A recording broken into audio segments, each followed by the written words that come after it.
مزاج و ماحول کا یہ انداز ایک نئی تہذیب اور زبانوں کا ذریعہ بنا۔ اس زبان کو تاریخی پس منظر میں کئی ناموں سے، جو کہ آپ نے سنتے آئے ہوں گے، جیسے کہ ریختہ، ہندوستانی زبان اور اردو کے نام سے جانا گیا۔ اچھا، اردو ایک صاف اور واضح نام ہے۔ اس کا مطلب ہے، اردو کے جو لغوی معنی ہیں، جو اردو لغت میں نظر آتے ہیں، وہ ایک لشکر کے ہیں، اور لشکر میں مختلف قوموں اور مختلف رنگوں کے لوگ ہوتے ہیں، یعنی اردو کو متحد ہونے کا ایک بہترین پیغام دیتی ہے۔ اچھا، اردو اتنی قدیمی زبان ہونے کے باوجود اتنی معتبر ہے کہ جب اردو کے بڑے بڑے شاعر مختلف زبانوں میں تعلق رکھنے کے باوجود بھی اردو کے سمندر میں اس طرح سے غوطے لگاتے ہوئے، کبھی میر اس کو اپنی میراث سمجھ کر محبت کرتے رہے، تو کبھی غالب اس کو وفا کی تصویر بنا کر اسے تشکیل کرتے رہے، کبھی منٹو اسے اپنے افسانے لکھ لکھ کر اپنے جوہر دکھاتے رہے۔ اور اردو کسی شخصیت کا نام تو نہیں، لیکن اردو تمام شخصیت کی اپنی ایک پہچان ہے۔ اور حالت حاضرہ کو دیکھتے ہوئے وہ ایک شعر ہے نا کہ زبانیں کاٹ دی گئیں نفرتوں سے، زبانیں کاٹ دی گئیں نفرتوں کے خنجر سے، اب کانوں میں مٹھاس کے رس کون بھولے گا۔ زبانیں کاٹ دی گئیں نفرتوں کے خنجر سے، اب کانوں میں مٹھاس کے رس کون بھولے گا، ہمارے دور کے بچوں کو انگریزی سے محبت ہے، ہمیں یہ ڈر ہے کہ مستقبل میں اردو کون بھولے گا۔ واہ، ہم نے بہت جو محبت کر لی ہے وہ انگریزی سے کر لی ہے، تو اس لیے ہمیں اردو ادب کی اہمیت نہیں پتہ چلی۔ اچھا، یہ قرارداد والا جو میں نے مسئلہ لیا، جو میں نے آپ کو بتایا، یہ اب جو قرارداد کا مسئلہ تھا نا، یہ مسئلہ ایسا تھا کہ مطلب آپ اردو کا قتل عام کرنے جا رہے تھے۔ سندھ اسمبلی میں ایک سندھ کے ایک شہر میں ایک سندھ یونیورسٹی ہے جام شوروں پر، جو حیدرآباد سے بالکل قریب ہے، وہاں پر اتنے بڑے بڑے بینرز میں نے اپنی آنکھوں سے دیکھے جہاں لکھا ہوا ہے کہ یہاں پر اردو نہیں بولی جائے گی، سندھی میں بات کی جائے گی۔ اچھا، اب جو اردو بولنے والا ہے وہ سندھی میں کیسے بات کرے گا؟ اگر اس کو داخلے فارم میں یا کسی داخلہ لینے میں پریشانی آ رہی ہے تو وہ اردو میں کیسے بات کرے گا؟ اس سے تو سندھی آتی نہیں ہے۔ تو یہ اردو جو ہے نا، وہ دو قوموں کا، دو قبیلوں کا باہمی مرکز بنی، جو آپس میں جوڑتی ہے۔ منور رانا کا ایک شعر، انہوں نے حال ہی ایک بیمار تھے جب انہوں نے یہ لکھا تھا کہ ہر ایک آواز اب اردو کو فریادی بتاتی ہے، ہر ایک آواز اب اردو کو فریادی بتاتی ہے، یہ پگلی پھر بھی اب تک خود کو شہزادی بتاتی ہے۔ تو اردو کے لیے ہم جو کام کر رہے ہیں تنظیم سخن کی جانب سے، سب سے پہلے تو ہم نے ایک کمرے کی حدود میں 15 سے 20 لوگوں کو گیدر کیا، اور جو کراچی کے نوجوان شاعر تھے، 20 سال 22 سال کے، ہم نے ان کو مدعو کیا، ان سے غزلیں سنی۔ جب ان کی غزلیں سنی تو ہم نے کہا کہ بھائی، اردو زندہ ہے کراچی میں۔ اچھا، پہلے تو میں خوش بھی ہوا اس بات پہ کہ سب سے زیادہ کام پنجاب میں اردو پر ہو رہا ہے، لیکن معذرت کے ساتھ زو معنی بات کروں گا، پنجاب میں اردو کا کام بھی لگایا جا رہا ہے، جس طرح سے وہ لگایا جا رہا ہے وہ ہم جانتے ہیں۔ خیر، اگر کسی کا کوئی سوال ہے اس متعلق، تنظیم سخن کے متعلق، تو وہ مجھ سے پوچھ سکتا ہے۔ آپ کو تنظیم سخن کو جو ہے بنانے کا خیال کیوں آیا، تنظیم اور اس سخن کو بنانے کا مقصد کیا تھا؟ بیسکلی یہ اردو ادب کو ترویج دینے کے لیے تھی۔ تنظیم سخن جب ہم نے بنائی تو اس ٹائم پہ میرے ساتھ 2 سے 3 لوگ تھے۔ اچھا، میرا تعلق طلبہ تنظیم سے بھی ہے، آل پاکستان متحدہ اسٹوڈنٹ آرگنائزیشن سے، تو میں دراصل ادھر مصروفیات کی، تو میں وہاں سے جب کووڈ کے اندر ایک وبا پھیلی ہوئی تھی، لوگ ڈرے ہوئے تھے، تو ہم نے سوچا ایک بند کمرے میں ایک مشاعرہ کریں، جس میں ہم 15 20 لوگ بلوا کے جو ہے وہ مشاعرے کو جاری کرتے ہیں۔ ہم نے پہلا مشاعرہ 15 20 لوگوں میں کروا دیا۔ پھر اس کے بعد ہم نے 1 مہینے بعد ہم نے کہا ایک ادبی نشست رکھتے ہیں، اس میں 40 50 لوگ گیدر کر لیں گے۔ ہم نے اس میں 40 50 لوگ بلوا لیے۔ پھر اس کے بعد ایک بڑا مشاعرہ کر دیا ہم نے، ایک شام لانڈی کے نام، ایک ڈسٹرکٹ ہوتا ہے لانڈی، کورنگی، مڈری، یہ کراچی میں ڈسٹرکٹ ہیں جیسے دیگر شہروں میں ہوتے ہیں۔ تو ہم نے ایک شام لانڈی کے نام سے ہم نے ایک بیٹھک سجائی، جس میں ہم نے 1000 سے ابو کراؤڈ کر لیا، جس میں سیلیبریٹی تشریف لائیں، فاروق ستار جن کا تعلق متحدہ قوم پاکستان سے ہے، وہ تشریف لائے، ڈپٹی کمشنرز، اسسٹنٹ کمشنرز، یہ ہمارے پروگرام کی زینت بنے۔ اور اس میں جو شعراء کرام نے شرکت کی تھی وہ بڑے بڑے کراچی کے نامور شاعر تھے، جس میں یاسر سعید صدیقی، جو کہتے ہیں شہیدوں میں لکھو تم نام میرا، میں اردو بولتے ہوئے مارا گیا ہوں، تو وہ بھی تھے اس میں، اور بہت سے شاعر تھے. اب پھر اس کے بعد ہم نے ایک واپسی بند کمرے میں چھوٹا مشاعرہ کسی کے گھر کی چھت پہ، دوست کو کال کی کہ یار چھت اویلیبل ہے، اس نے کہا ہے. تو ہم وہ سمجھے شاید ہم باربیکیو کریں گے، لیکن ہم نے وہاں پہ اردو کی ایک بیٹھک سجا لی. خیر اس طرح سے یہ سلسلہ چلتا گیا. پھر ہم نے ایک بڑا مشاعرہ دے دیا. پھر اے پی ایم ایس او کے زہر اہتمام بھی ہم نے اتنے بڑے بڑے مشاعرے دیے، جس میں پنجاب سے ہم نے شاعر بلایا، باز تابش صاحب، تہذیب حافی، علی زریون، افکار علوی، عمیر نجمی. یہ وہ نام ہے شاعر جن کا تعلق پنجاب سے، اور پنجاب سے وہ کراچی آتے شاعری کرنے. آپ یقین جانیں پنجاب میں بہت کام ہو رہا ہے اردو پر. تو اب ہماری بھی یہ کوشش ہے کہ ہم اس لیول پر آئیں کہ ہم اپنے چیپٹرز بنا دیں. فیصل آباد میں ایک چیپٹر ہمارا ہو جو اردو ادب پہ ترویج پہ کام کرے. اچھا اردو ادب پہ کام کرنے کا مقصد مجھے اردو آئے یا نہ آئے یہ ہرگز معنی نہیں رکھتا. میں اردو کے لیے کام کر رہا ہوں یہ معنی رکھتا ہے. اب بعض لوگ یہ سمجھتے ہیں کہ یار مجھے تو اردو کا الف بھی نہیں پتا، تو میں اس تنظیم کے لیے یا اس اردو کے لیے کیوں کام کروں. میں 25 فروری کو اردو کا عالمی دن منایا جاتا ہے. ہماری قوم پنجابی ثقافت منا لے گی، سندھی ثقافت منا لے گی، پشتون ثقافت منا لے گی، لیکن جو قومی زبان کا جو درجہ 25 فروری 1948 کو جو قرارداد جمع کر کے اس کو نامزد کر دیا تھا، یہ منانے کو تیار نہیں ہے. اردو سے اب سمجھ نہیں آتا نفرت ہے یا محبت ہے. تو میں نے کل وہی اپنے ایک دوست کو، شاعر جو ہے ہمارے، ان کو میں نے فون کیا. میں نے کہا یار ایک اردو پہ سیشن ہے، مجھے ایک نظم لکھ کے تھے. تو اس نے کافی لمبی نظم لکھ کے بھیجی. تو میں اس کی 3 4 بند سنا دیتا ہوں کہ وہ جو اقبال نے دی تھی وہ صدا یاد نہیں، وہ جو اقبال نے دی تھی وہ صدا یاد نہیں، جو بھی حالی نے کہا اور لکھا یاد نہیں. کتنا روشن تھا یہ اردو کا دیا یاد نہیں، کتنا روشن تھا یہ اردو کا دیا یاد نہیں. گھر میں رہ کر بھی ہمیں گھر کا پتہ یاد نہیں. اور کیا ہوا پھول سے خوشبو نہیں آتی تم کو، کیا ہوا پھول سے خوشبو نہیں آتی تم کو. شرم کی بات ہے اردو نہیں آتی تم کو. ہم کو جس راہ پہ چلنا تھا اسے چھوڑ دیا، خود ہی سیلاب کا رخ اپنی طرف موڑ دیا. کافی لمبی نظم لکھ دی اس نے ایک دن میں ماشاء اللہ سے. تو پھر کبھی سنائیں گے ہم آپ کو. باقی یہ شعر بہت اچھا تھا کہ کیا ہوا پھول سے خوشبو نہیں آتی تم کو، شرم کی بات ہے اردو نہیں آتی تم کو. تو خیر اور کوئی سوال؟ کن کن مشکلات کا سامنا آپ کو کرنا پڑا، اور اس سب میں جو ہے پیرنٹس کا کیا عمل دخل تھا؟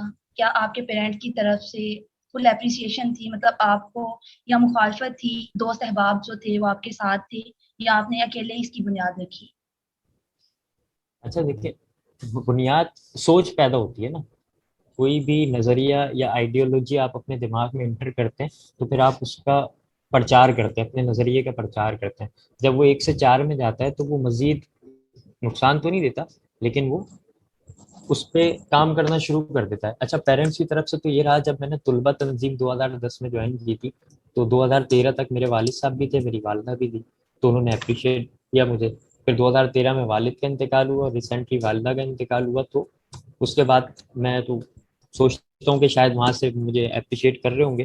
اور دوسری بات یہ کہ جو دوست احباب ہیں وہ میرے ساتھ اس سرگرمی میں شانہ بشانہ کھڑے رہتے ہیں. مجھے کبھی کسی چیز، ایک تو اردو ادب کے لیے کام کر رہے ہیں نا ہم، کوئی دہشت گرد تنظیم تو بنا نہیں رہے. جی اگر سر. کوئی، ہاں تو ہمیں کوئی پریشانی آئے گی بھی نہیں. اگر ہمیں یہ مشاعرہ اگر باہر 5,000 لوگوں میں نہیں کرنے دیا جائے گا تو ہم 5 لوگوں میں کمرے میں بیٹھ کے کر لیں گے. اگر 5 کمروں میں 5 لوگوں کو بٹھانے کی بھی اجازت نہیں دی جائے گی تو جس طرح سے یہ لائیو سیشن ہو رہا ہے ہم اس لائیو سیشن کی طرح مشاعرے کریں. سر آپ سے سوال کچھ یوں تھا کہ سر جیسے ہی ہم اپنی اسٹڈی سے ہٹ کے کوئی کام کرنے لگتے ہیں تو ہمارے پیرنٹس کا یہ ایٹیٹیوڈ ہوتا ہے، ہماری فیملی سے مطلب بہت سارے جڑے ہوئے لوگ جو ہوتے ہیں ہمارے قریب کے، وہ ہمیں کہہ رہے ہوتے ہیں نا کہ آپ پہلے اپنی اسٹڈی پہ فوکس کرو یا ایسا کچھ. تو اس حوالے سے پوچھ رہی ہوں. باقی کام تو آپ نے بہت اچھا کیا ہے جیسا کہ ہم سب جانتے ہیں. اچھا میں ایک جگہ لیکچر دے رہا تھا، آپ کی بات کا جواب اسی بات میں. جب بچہ ماں کے شکم سے باہر آتا ہے تو سائنسی اعتبار سے بتا رہا ہوں، تو پیرنٹس نا اس بچے کا مستقبل سوچ لیتے ہیں. پیرنٹس کہہ لیتے ہیں یہ کہ بڑا ہو کے جو ہے ڈاکٹر بنے گا، کسی کے پیرنٹس کہہ دیتے ہیں انجینئر بنے گا، کوئی پائلٹ بنا دیتا ہے، کوئی کیپٹن بنا دیتا ہے. لیکن جب وہ بچہ بڑا ہونے لگتا ہے نا تو وہ کسی اور سمت جا رہا ہوتا ہے. جو ماں باپ نے سوچا ہوتا ہے وہ اس پہ پورا نہیں اترتا. اچھا کوئی ماں باپ اپنے بچوں کے لیے یہ نہیں سوچتا کہ میرا بچہ بڑا ہو کے ایک اچھا پولیٹیشین بنے گا، ایک اچھا سوشل ایکٹیوسٹ بنے گا، ایک اچھا سماجی کارکن بنے گا. کوئی پیرنٹس نہیں سوچتا. اس کی وجہ یہ ان کو یہ سارے شعبے گندے نظر آنے لگے. اچھا اس کا مقصد کیا ہے؟ گندے نظر کیوں نہیں آئیں گے؟ جب آپ ایک این جی او کے نام پہ پیسے کمائیں گے، جب آپ ایک ویلفیئر کے نام پہ اپنا گھر چلائیں گے، تو پھر پیرنٹس کا اعتبار اٹھ جاتا ہے ان چیزوں سے. وہ کہتے ہیں کہ یہ ہمارا بچہ بھی یہی کام کرنے نہ لگتا ہے. اچھا اردو ادب کو ہم ترتیب دے رہے ہیں، ترویج دے رہے ہیں، جو ہم مشاعرے کرواتے ہیں اس میں جو فنڈس اور جو بھی مالی اخراجات ہوتے ہیں وہ میری ٹیم اپ کرتی ہے، مل کے کرتے ہیں. کوئی اتنا بڑا ایشو نہیں ہوتا. ہمارے گیسٹ بھی کوئی چھوٹے گیسٹ تو آتے نہیں ہے، کوئی ایم این اے آ رہا ہے تو کوئی ایم پی آ رہا ہے، کوئی نامزد ایم این اے آ رہا ہے، میئر آ رہا ہے، ڈپٹی میئر آ رہا ہے. تو ہمارے پروگرامس ایسے ہو جاتے ہیں. کیا ہے میم عظما ملک نے، تو میم کا ویلکم کرتے ہیں. اردو ایک خوشبو سے مہکتی زباں ہے اور بلا شبہ اس کو اپنی قلم سے لکھنے والا لکھاری بھی جس محفل میں جائے اس محفل میں 4 چاند لگا دیتا ہے. ہم تمناؤں کے ساتھ آج کی مہمان ہستی مس عظما ملک کو خوش آمدید کہتے ہیں. اے باد صبا کیا تم نے سنا، مہمان جو آنے والے ہیں، کلیاں نہ بچھانا راہوں میں، ہم اپنی پلکیں بچھانے والے ہیں. خوش آمدید میم. بہت شکریہ، تھینک یو سو مچ. سب سے پہلی بات یہ کہ میں سفر میں ہوں اور میں پوری کوشش کروں گی کہ آپ لوگوں کو میری آواز صحیح طریقے سے آئے. پہلے بتا دیں آواز آ رہی ہے آپ کو؟ بالکل آ رہی ہے. Yes ma'am. Thank you.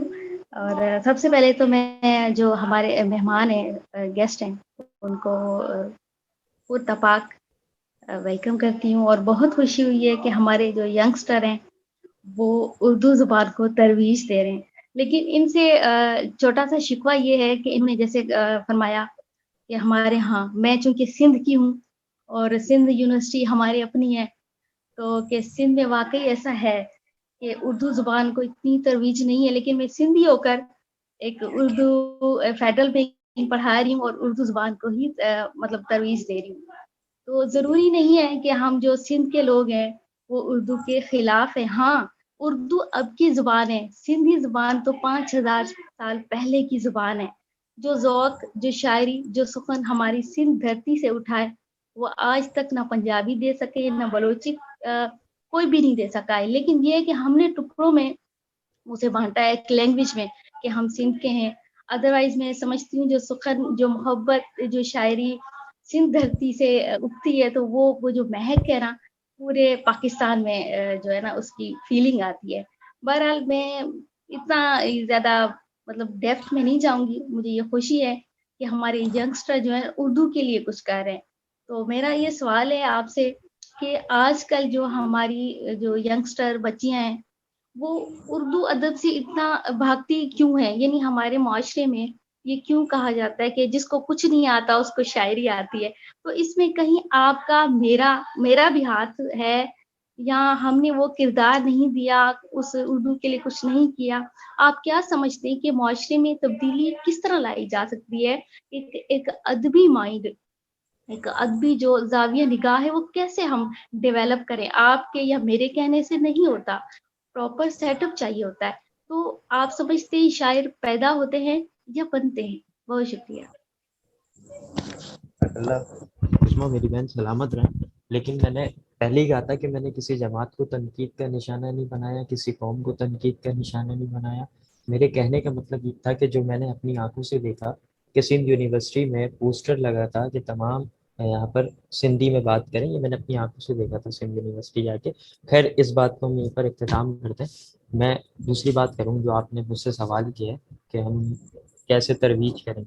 اچھا دیکھیں، ہر چیز کے لیے یا تو نان پولیٹیکل آرگنائزیشن ہوتی ہے یا پولیٹیکل آرگنائزیشن ہوتی ہے. اچھا پولیٹیکل آرگنائزیشن کی بات کریں تو پولیٹیکل آرگنائزیشن نے کچھ نہیں کرنا. نان پولیٹیکل اس لیے آوازیں اٹھاتی ہیں، ان کے پاس اختیار نہیں ہوتے لیکن وہ آواز بلند کر سکتی ہیں. تو اب میں نے تنظیم سخن کی اپنی کیبنٹ کو لے کے سب سے پہلے میں نے ایک میٹنگ کی، جو تیسرے تھرڈ یا فورتھ مشاعرے کے بعد ہم نے ایک کیبنٹ کی میٹنگ کی تھی. اس میں نے یہ المیہ اٹھایا تھا. اب میئر کا چانس چلا گیا. جب میئر تھا کراچی کا، اس کے اختیارات ختم ہوئے، اس کا چارج ختم ہوا. اب سب اپنا اسسٹنٹ کمشنر کے ہاتھ میں چلا گیا سیٹ اپ، پورے کراچی کا نظام، پورے سندھ کا نظام. تو ہمارا ایک ارادہ تھا چھوٹے تحت پہ صحیح، لیکن ایک چھوٹی پریس کانفرنس کریں گے جس میں ہم کہیں گے آپ نے بچوں کو کھیلنے کے لیے تعلیمی میدان تو دے دیے، آپ نے کرکٹ کے میدان تو دے دیے، آپ نے فٹ بال کے میدان تو دے دیے، لیکن ایک مشاعرہ گاہ پورے پاکستان میں نہیں بنا. ایک مشاعرہ گاہ، آڈیٹوریم بنے ہوئے وہ مشاعرے گاہ کے لیے یوز ہو جاتے ہیں، لیکن بیسکلی صرف آپ نے ایک مشاعرے گاہ کے نام سے مشاعرے گاہ نہیں بنا. آپ انڈیا چلے جائیں، آپ کو دکن سے لے کے دلی میں، دلی سے لے کے ممبئی تک، ممبئی سے لے کے آگرہ تک آج بھی وہ سلسلہ قائم ہے. جب مظفر شاہ صاحب کا دربار سجتا تھا اور غالب آ کے بیٹھا کرتے تھے، تو وہ سلسلہ وہاں آج بھی، وہ تسلسل آج بھی قائم ہے، لیکن کراچی میں نہیں. اچھا، ہم نے کراچی میں ایک انو بھائی پارک تھا جس کو مشاعرہ کے لیے منتخب کیا تھا کہ یہاں پہ بڑے بڑے، کراچی میں بڑے بڑے مشاعرے ہوئے جس میں جان ایلیا صاحب، رئیس امروہی صاحب اور انڈیا سے بھی کچھ مہمان شاعر حضرات تشریف لائے. تو کہنے کا مطلب یہ، نان پولیٹیکل آرگنائزیشن اس پہ آواز بلند کر سکتی ہیں، پولیٹیکل آرگنائزیشن اس پر امپلیمنٹ کر سکتی ہیں. تو یہ کام دونوں کے اتحاد سے ہوگا. اب ہم تو اپنی آواز بلند کر دیتے کہ مشاعرہ، میں ایک ٹویٹ کر دوں گا کراچی میں ایک مشاعرہ گاہ بنا، اب میں اس کو تعمیر تو نہیں کر سکتا نا، میں اینٹیں تو نہیں لگا سکتا، میں صرف آواز بلند کر سکتا ہوں. تو مولا علی کا قول بھی ہے، بولو تاکہ پہچانے جاؤ. تو بھائی ہم بولیں گے، اگر وہ سمجھ سکتے ہیں بنانا مشاعرہ گاہ، ایک پلیٹ فارم چاہیے ہوتا ہے. اب میرے پاس جتنے بھی میں نے مشاعرے کروائے اس میں میں نے 20 سے 22 سال وہ لڑکے جن کو جو علم عروض اتنی اچھی طریقے سے جانتے ہیں. مجھے علم عروض کا نہیں پتہ علم عروض کیا ہے، مجھے شاعری سننا آتی ہے، سنانا نہیں آتی.